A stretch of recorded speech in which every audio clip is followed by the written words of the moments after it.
반등이 나오려면 정치적인 우리가 얘기하고 있던 정치적인 이슈가 해결이 되거나 트리거가 있어줘야 V자 반등이가 나올 텐데 2018년 11월 달 정도 흐름. 그러니까 이게 보니까 그동안 많이 올라왔던 그래서 좀 수익이 났다는 그렇죠. 쪽에서 그렇죠. 일단은 좀 네. 매도를 하는 게 아닌가 네. 싶은 생각도 들고 잘 버티던 것들까지 무너졌기 때문에 마지막 무너질 수도 있습니다. 이게 원래대로라면 이런 주식들이 무너질 때는요 장이 한 번 더 빠져요.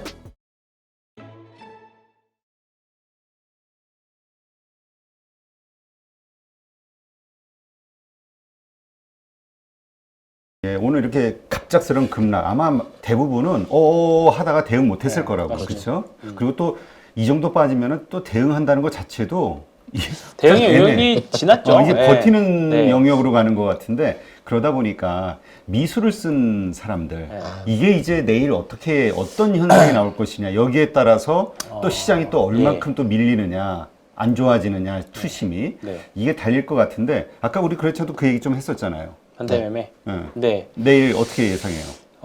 내일 아침 시초가는 아마 몇몇 종목들은 하한가 호가도 보여줄 겁니다. 분명 하한가 호가도 보여줄 거고, 오기 전에 제가 저희 센터뿐만 아니라 저 근처 이제 지방 또 근처에서 이제 일하는 주식 조금 하는 친구들의 계좌 상황들 지점 분위기를 좀 물어봤는데 평균 예를 들어서 하루에 10계좌가 반대매매 계좌가 평균적으로 나온다. 예, 왜냐면 뭐 개별 종목들 갑자기 뭐 금방 나올 수 있으니까. 근데 오늘 한 3배 정도 늘었습니다. 일단은 이게 평균적으로. 근데 요거 뭐 평균적으로 3배 정도 늘은 거더라고요. 10개면 한 30개 정도까지. 근데 이것까지는 다 막습니다. 지금 어떻게든 막아요. 첫 번째는 어떻게든 네. 막지. 근데 사실 반대매매가 지난주부터 계속 나오고 있었고 제가 요거 보시면 증시 자금 추이를 보시면 이제 이거 지난 연휴 직전인데요. 미수금 대 반대매매 비중이 사실 계속 10%대 유지하고 있어요. 이거 계속 사실 이 정도는 많이 나오는 거거든요. 평소보다 한 7%대 나오면 평균적이고 10% 넘어가면 많이 나오는 건데 올해 20% 넘었던 적이 한 번 있었어요. 자 보겠습니다. 여기 2013년 7월 4일. 예, 요때 7월 3, 19%, 7월 4일 요때거든요. 급격하게 확 줄잖아요. 그럼 이때 코스닥 지수를 보면 7월 3, 4잖아요. 요때 급락 빵 떠졌을 때. 그리고 나서 V자 반등이 나오거든요. 근데 이제 오늘 나온 거는 지난주 수요일이고요. 오늘 데이터는 내일 마감할 때 나옵니다. 근데 만약에 내일 한 13% 넘어간다 그러면 지금 10% 이상 평균 10%대가 지금 한 일주일 내내 나오기 때문에 사실 나올 만큼은 진짜 많이 나오긴 한 것 같아요. 시간적으로도 그렇고 규모로도 그렇고. 근데 뭔가 이거를 돌릴 만한 반등은 또 사실 다른 얘기일 것 같아요. 그러니까 그렇지. 반등이 나오려면 정치적인 우리가 얘기하고 있던 정치적인 이슈가 해결이 되거나 국채금리가 좀 진정이 되거나 뭐 트리거가 있어줘야 V자 반등이가 나올 텐데 그게 없으면 반대매매 나올 만큼 나오고 그냥 옆으로 질질질 가버리는 2018년 11월 달 정도 흐름. 예, 그때도 코스닥이 한 달 내내 그때도 사실 정치적인 이슈는 있었죠. 왜냐면 미중 무역 분쟁이었으니까. 그때도 요때 보면 2018년 요때죠. 요때가 한 달 동안 25% 빠졌거든요. 그러면 웬만한 개별주들은 다 반토막 났다는 거잖아요. 그리고 나서 이렇게 반등 나온 거 없이 그냥 옆으로 횡보해버리는 그런 흐름이 연말까지 나왔었어요. 그러니까 만약에 이슈가 있어서 차라리 코로나 때처럼 아예 뭔가 돈을 푼다던가 지금의 사안 해결할 수 있을 만한 무언가가 나와줘야 되는 사실 그런 정책적인 거는 뭐 금융 정책적인 거는 지금 기대할 수가 없는 상황이잖아요. 그러면 요런 그림은 지금 어렵다라고 하면 지금 상황에서는 요런 그림 그러니까 사실 제 생각으로는 지금보다 만약에 매도를 한다고 하더라도 지금 가격보다는 무슨 종목이든 다 비싸게 팔 수 있을 것 같아요. 근데 그 가는 과정이 만약에 미수를 썼거나 신용을 써서 막지 못하면 사실 조금 약간 그런 과정들을 겪고 난 이후에 반등 다음 반등이 나올 확률이 매우 높다라고 일단은 생각은 하고 있어서 지금도 여전히 리스크 관리가 중요하다고 생각하고 아까 왜 저희가 반대매매 계좌가 한 3배 정도 늘었다라고 하는 거 뭐냐면 결국은 반대매매를 막는다는 거는 반대매매 안 당하기 위해서 3시 이 정도 되면 또 팔아요. 그렇지. 그게 막판에 더 꼬꾸라지게 만드는 그게 가장 큰 요인이거든요. 그렇기 때문에 이게 해소가 되기 전까지는 사실 종가 매수도 사실 조금 의미가 없죠. 만약에 매수한다면 내일 아침에 호가 좀 낮게 나올 때 그때 차라리 조금 매수를 한다던가. 그래서 장중에 반등 나오면 좀 팔고. 그런 식의 전략이긴 한데 지금 사실 기술적인 분석은 의미가 없고 그러니까 지금 시간과 약간 심리의 회복이 좀 필요한 상황인 거죠. 그러니까 지금 우리부터도 지금 돈이 있어도 지금 사겠냐면 그렇죠. 안 사잖아. 네. 일단은 오늘 이제 나스닥, 그러니까 미국에서의 증시가 어떻게 네. 이제 마감이 되느냐 이거에 따라서 내일 또 상황이 달라지겠지만 일단 여기에서 뭔가 상승 반전이 나와야 그래도 어이구 안도의 한숨을 좀 쉬면서 투심이 좀 살아날 텐데 이게 미국 정치인들 어쨌든 그 민주당 여당의 반란으로 인해서 오히려 메카시가 그렇게 된 거기 때문에 뭐 미국 정부 대통령이나 뭐 하여튼 미국 행정 이쪽에서 뭔가 뭐 좀 시장을 이렇게 달래는 어떤 시그널이 좀 나오지 않겠냐 이런 기대할 수도 있지 않을까요? 저한테 너무 섣부른가? 질문하신 거, 네. 저한테 하는 질문이시라면 뭐? 섣부르다고 생각합니다. 왜냐면 말 그대로 정치적인 이슈고 연준은 더더욱이 관심도 없을 거고 연준은 연착륙이 목표가 아니라 사실 물가 안정과 고용 안정이 목표인 그 기관이기 때문에 냉정하게 우리가 사실 주식 투자를 하기 때문에 연준의 입을 계속 바라보는 거기는 하죠. 근데 연준의 입장은 어떻게든 물가를 잡고 고용을 안정화하려고 하는데 사실 어젯밤에 고용이 또 서프라이즈가 나온 거잖아요. 또 오늘 밤에 이제 민간 고용이 나올 건데 그런 변수들이 조금 해결이 되면야 이제 반등이 좀 정책의 변수. 그러니까 민간 고용이야 뭐 시간 지나면 뭐 어떻게든 숫자로 예측을 해볼 수 있지만 정치적인 영역은 말 그대로 홀짝이잖아요. 우리가 예전에 뭐 힐러리하고 어디죠? 트럼프랑 비교했다가 트럼프가 갑자기 된 것도 있었고 브렉시트도 그랬었고 예상 바뀌었고 그런 변수들이 있기 때문에 사실 지금은 어떻게 보면 정치의 판에 배팅하는 거기 때문에 지금은 말 그대로 배팅의 영역이지 사실 투자 영역은 조금 아닌 것 같습니다. 근데 예상도 아니고. 그래도 우리가 이제 뭔가 기대하는 마음, 그러니까 이 절박한 마음으로 생각을 해보는 거지. 네. 그런데 어쨌든 그러한 영향들로 인해서 자꾸 고금리 상태가, 그러니까 자꾸 뭐 4.8 그 이상 또 돌파하면 미국 경제에도 어쨌든 상당한 그렇죠. 심각한 시그널이잖아요. 이러한 상황이 오래 지속이 된다고 하면 제2의 SVB 사태 나올 수밖에 없는 거 아니냐. 무조건 나오고요. 네. 무조건 나오지. 그러면 이러한 것들을 알고 있는 연준이 됐든 미국 정부가 그냥 이렇게 흘러가는 대로 보고만 있겠느냐. 일단 개입할 수 있다라는 기대는 할 수 있지 않을까요? 뭐 파월이 개입을 하든 바이든이 개입을 하든 하겠죠. 일부는 하는데 지금 우리 시장에서 오늘 오후에 반등이 없었던 가장 큰 이유는 황 팀장이 뭘까요? 제 생각에는요. 중국장이 안 열려서 그래요. 시장이 오늘도 휴장이고 내일 이번 주 내내 국경절 때문에 휴장이잖아요. 그러면은 장이 뭔가 선물 매매 플레이어들 같은 경우도 뭔가 벤치마크를 봐야 되거든요. 보는데 중국이 반등이 안 나온다. 사실은 중국은 우리 쉴 때 지표 잘 나왔거든요. ISM 제조 지표. 월요일날 잘 나왔어요. 뭐 49든 52든 그 정도 올라왔긴 하더라도 잘 나왔음에도 불구하고 주식 중국장이 쉬니까는 우리 장에 뭔가 힘이 없다라고 생각을 하고요. 그리고 아까 그 계좌 얘기하셨잖아요. 그 반대매매 계좌. 반대매매. 네. 저희 지점도 한 두세 배 나온 것 같습니다. 나온 것 같고. 그런데 저는 조금 다르게 보는 이유가 뭐냐면은 이게 지금 그때 20% 반대매매 그 화면 있잖아요. 그 나왔을 때 7월 달에. 네. 그때는 그거예요. 그 사실은 SG증권발. 그거예요. 그리고 반대매매 10% 계속 넘었었잖아요. 언제부터 넘었냐면은 그쪽에서 계속 반대매매 나올 때. CJ부터 시작해서 그런 거기 때문에 이게 지금 미수금 대비 반대매매 비중을 나타낸 거고 그렇죠. 그 7월 달 그때 계속 털렸거든요. 그 맞아요. 계좌들. 그렇기 때문에 제가 개인적으로 봤을 때는 지금은 그게 안 나오고 있거든요. 그러니까는 그때 20%와 지금의 10%는 매우 다르다. 매우 다르다. 예. 지금이 더 심각한 거다. 맞죠? 응. 그때는 약간 어떻게 보면 일시적인 특수 상황이었고 일시적인 그거는 그렇지. 일시적 악재가 있었던 거니까. 네. 그렇죠. 그건 뭐 저기 종목 많잖아요. 5개, 6개 정도. 진짜 징글징글한데 어쨌든 그때와 지금은 이렇게 제가 개인적으로 생각을 하는 거고 그리고 지금 아마도 이게 하루 딜레이 돼서 나올 텐데 내일은 제가 보기엔 15% 이상 그렇죠. 나옵니다. 예. 왜냐면 내일 아침 못 먹습니다.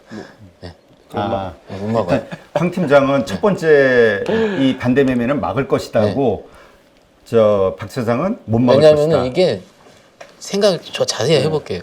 지금까지 신용까지 버티셨던 분들이 얼마나 맞아요. 그렇죠.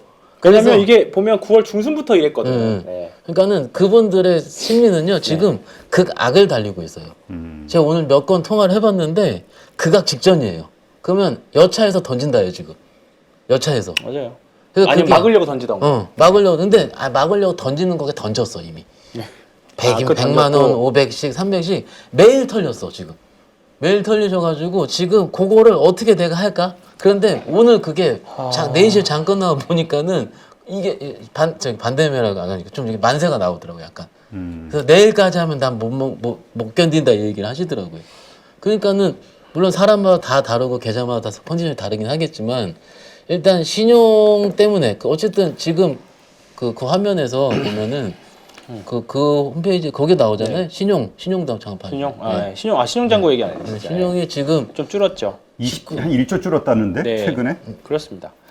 한 20조가 계속 넘었다가 20조 5천억이었는데 지금 이제 19조 7천 정도니까 아마 다음 주 되면 한 1조 정도 줄겠죠. 내일쯤 되면. 네. 그러니까 20조였다가 9월 19조. 26일 추석 전에 19조 9천억, 19조 7천억이었는데 오늘 좀 줄었을 거예요. 그러니까 오늘 분명히 데이터가 줄었죠. 하루 이틀 딜레이드 나오니까는 19조 5천억, 19조 초반대까지 하지 않았을까 이렇게 좀 추정을 하는 거죠.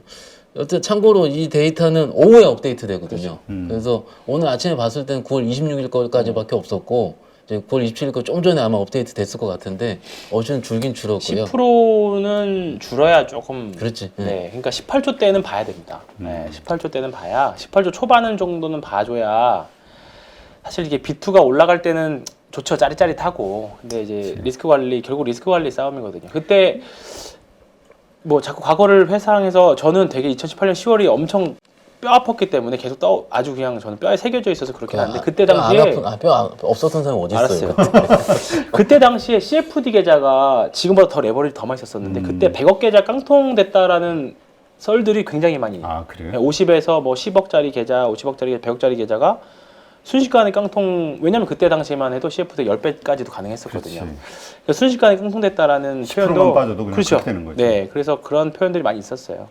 그 이후에 이제 레버리지 좀 강화되고 그렇게 된 건데 뭐 지금 주식시장 판이 수급이나 돌아가는 판들이 사실 코로나 이후 또 이제 2차 전지의 자금들 성격이 섞인 이후로부터는 무조건적으로 과거 이랬으니까 지금도 이렇다라고 우리가 섣불리 예단할 수는 없지만 그러니까 그나마 조금 우리가 비교를 해보면서 해볼 만한 시점을 찾아보는다라고 하면 저는 조금은 더 고생이 필요하지 않을까 싶습니다. 근데 오늘 보면 그래도 좀 버틴 주식들이 있고 또 버티다가 후반에 무너진 주식들이 있고. 근데 사실 저 같은 경우도 그 자동차 부품주를 가지고 있는데 버티더라. 오히려 상승을 해. 2%씩 이렇게 상승이 돼가지고 외국인도 매수를 하고. 근데 결국은 장 막판에 한 1% 하락으로 끝나더라고요. 그렇죠. 오늘 삼성바이오로직스도 잘 버티다가 대형주 중에서는 그나마 삼성바이오로직스만 양봉을 냈다가 막판에 조금 윗꼬리 달고 내려오긴 했었고 2차 전지 주식들이 좀 다 세게 맞았죠. 삼성 SDI도 그렇고 지금 LG화학도 그렇고 오늘 그 특징적인 거를 보면은 그 1억 원 이상가 좀 큰 자금들 그냥 뭉텅이로 툭툭 팔아버린 요거를 보면 1위가 에코프로고 포스코 DX가 2위, 레인보우 로보틱스가 3위, 알테오젠이 4위 이런 식이란 말이에요. 그러니까 이게 보니까 그동안 많이 올라왔던 그래서 좀 수익이 낮다는 쪽에서 그렇죠. 예. 일단은 좀 매도를 하는 게 아닌가 싶은 생각도 들고. 추석 때 많은 고민을 하셨을 거예요. 많이 진짜 보시는 분들은. 그러니까 저는 그 고민을 오늘 시장에 녹아 있다고 생각을 하는 게 오늘 리오프닝 박살났거든요. 박살났죠. 대부분 중국? 맞습니다. 글로벌 텍스프리가 잘 버티다가 오늘 그냥 크게 박살났다고 표현이 맞을 것 같은데 20% 빠졌죠. 예, 이게 많이 왜 빠졌네. 말씀을 드리냐면 리오프닝을 많이 들고 계셔서 수익이 났었던 분들이 있다고 칠게요, 대표님. 그러면 그분들이 언제 엑시트 할까 고민을 많이 하셨을 겁니다.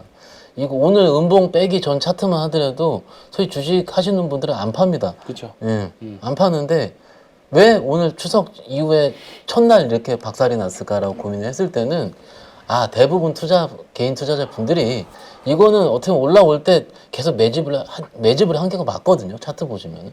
왜 그러냐면 추석 때까지 중국인들 오는 거 보고 내가 그렇게 크게 오지 않으면 나와야 되겠다라고 대부분 큰 분들이 생각을 했을 거예요. 똑같이 글로벌 텍스프리, 오늘 롯데관광개발, 화장품 이런 쪽 다 박살이 났거든요. 잘 VT도 버티- 그렇고. 특히 네. VT, 네. VT도 잘 버티다가 나오는 겁니다. 이게 시장이 더 악화되기 전까지 더 악화될까의 전조 모습일 수도 있고 혹은 잘 버티던 것들까지 무너졌기 때문에 마지막 무너짐일 수도 있습니다. 이게 원래대로라면 이런 주식들이 무너질 때는요 장이 한 번 더 빠져요.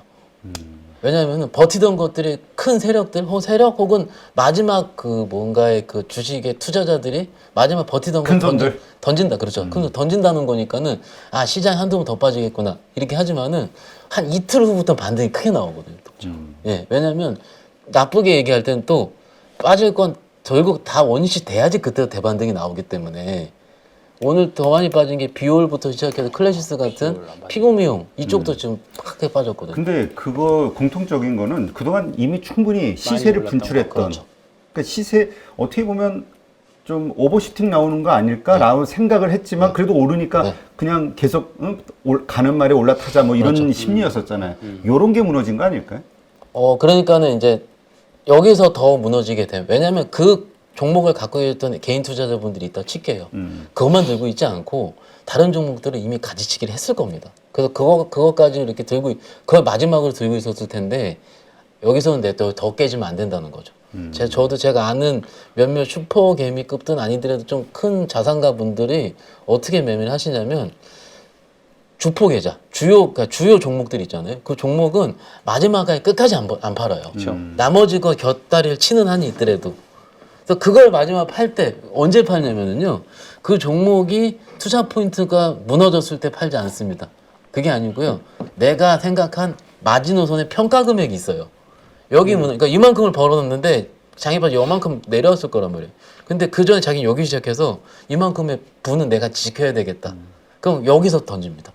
근데 한 명이 던지면 대부분 이런 종목들이 그렇죠. 네트워크 때문에 다 같이 무너져요. 그렇죠. 네. 근데 이게 무너지는 것들을 보면은 연쇄적으로 내가 수익 난 구간에 있는 사람들이 다 쫄릴 것 같아. 그렇죠. 그럼요. 내가 먼저 던져야지 맞아요. 그나마 조금 덜 손실을 보겠구나 이런 생각들. 그러니까 리오프닝이 오늘 제가 보기엔 그런 한도로 무너진 것 같고 오늘 2차 전지도 좀 많이 무너졌고. 근데 오늘은 뭐 사실 뭐 다 무너졌지. 다 뭐 무너졌죠. 4%가 코스닥이 4% 다 빠졌는데 무너졌고, 뭐. 네. 뭐 2차 전지도 무너졌고, 뭐 의료도 다 무너졌고, 바이오도 무너졌고, 뭐 사실 유한양행 같은 종목들도 지난주 글쎄요, 뭐 발표 시점이 이번 주 아니었으면 참 좋았을 것 같은데. 뭐 이런 종목들도 사실 다 아침에 시세 좋았지만 다 결국 음봉 마감하고 그렇게 된 거죠. 그러니까 저는 그 박현선 차장님 딱 그게 전형적인 이제 트레일링 스탑이라는 표현을 하잖아요. 그러니까 결국은 주식을 크게 하신 분들은 고점에서 팔겠다라는 사실 생각들보다는 올라갔다가 내려올 때, 그러니까 투자 아이디어가 깨지면 판다라고 하는데 그때는 이미 너무 많이 늦었죠. 너무 많이 이미 늦었죠. 사실 늦었지. 너무 많이 늦었죠. 그러니까 선제적으로 리스크 관리를 먼저 총 잔고 기준으로 하시는 분들이 많죠. 그러니까 우리가 참 이론적으로는 그 얘기 하잖아. 꼭지 찍고 이렇게 찍고 오른쪽 어깨 오케이. 내려올 그렇죠. 때 팔아야 된다라고 네. 하는데 이게 정말 어렵거든. 왜냐면 본인이 생각하기에 고점은 계좌 최고점이 돼 본전이거든요. 그렇기 그럼 이제 때문에 다시 그쵸. 근처 가면은 팔겠다 하는데 더 빠져버리니까. 근데 막상 그렇게 가면 예를 들어서 싼 고점을 가죠? 그럼 또 안 팔아요. 네, 근데 왜냐면 이게 제가 요즘 최근 2차 전지 가지고 이제 상담을 많이 하고 하다 보니까 그런 사례들이 좀 많이 있었습니다. 네. 그래서 지금 이 시장이 일단 되돌아서기 전까지는 어떤 이유가 됐던 어쨌든 미국의 국채금리가 좀 하락이 돼야 그렇죠. 그래야 네. 시장도 좀 안정이 될 것 같은데 미국 시장도 그렇고 그럴 요소가 현재로서는 안 보이는 거고 그렇죠. 우리가 좀 기대하는 건 요거를 미국 정부가 아니면 연준이 네. 그냥 지켜만 보지 않고 뭔가 액션을 좀 취해주길 바라는 것뿐인 거고. 근데 그렇죠. 거기 조금 정말 단서를 좀 찾자면 유가. 유가요. 유가가 유가는 의외로 요새 좀 안정적인 것 좀 같아요. 밀렸고 이게 이렇게 생각을 해요. 지난주에 연준에서 뭔가 매파적인 스탠스를 계속 취할 거라는 이유로 나온 게 물론 일종의 썰이긴 하지만 1980년도 같은 정책적인 실기를 하지 않기 위해서 그때 오일 쇼크가 났었잖아요. 그러니까는 지금 유가가 올라오고 있으니 뭔가 매파적인 포지션을 계속 취해야지만 유가 상승하는 코어를 제외한 그런 부분을 확인할 수가 있고 잘 컨트롤할 수 있다라고 느꼈다는 것이 맞다면 그래서 유가가 조금만 더 밀린다면 저는 괜찮을 것 같거든요. 그래서 지금 89달러, 90달러 이 수준인데 95달러까지 갔었잖아요. 저희 쉴 때.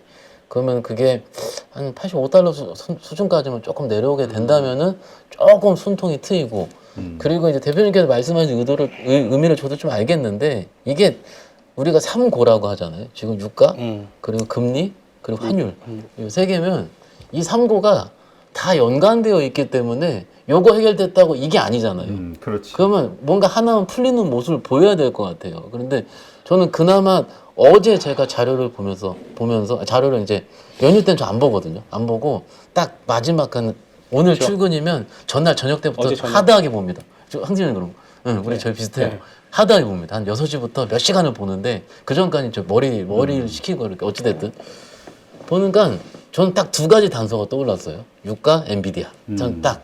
예.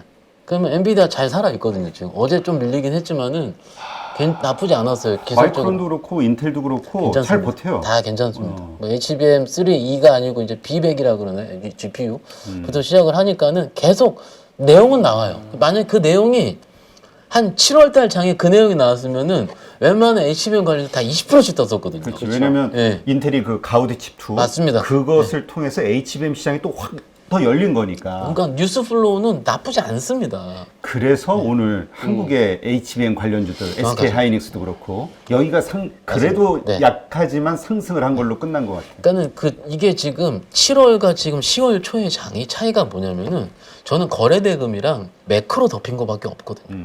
막상 하이닉스는 짱짱하게 열심히 제일 잘하고 있어요. 주가도 마찬가지. 주가도 똑같이. 주가도. 예. 그러면은 뭐를 봐야 될까? 이거죠. 개인적으로 저랑 황 팀장님은 뭔가 이제 증권사라서 왜 컴플라이언스가 강해요. 제가 정말 이거 사라 이건 말씀을 못 드리겠지만 그러더라도 그쪽 안에서가 오히려 지금은 뭔가 마음이 편하다는 거죠. 그러니까 우리가 이런 조정이 있고 나서 이 조정 기간에 강했던 주식들이 그 다음에 주도주가 된다는 게 일반적인 통설이잖아. 네. 그러니까 지금 이 상황에서 오히려 상승하는 주식들을 좀 눈여겨봐야 된다. 이런 의견도 있긴 해요.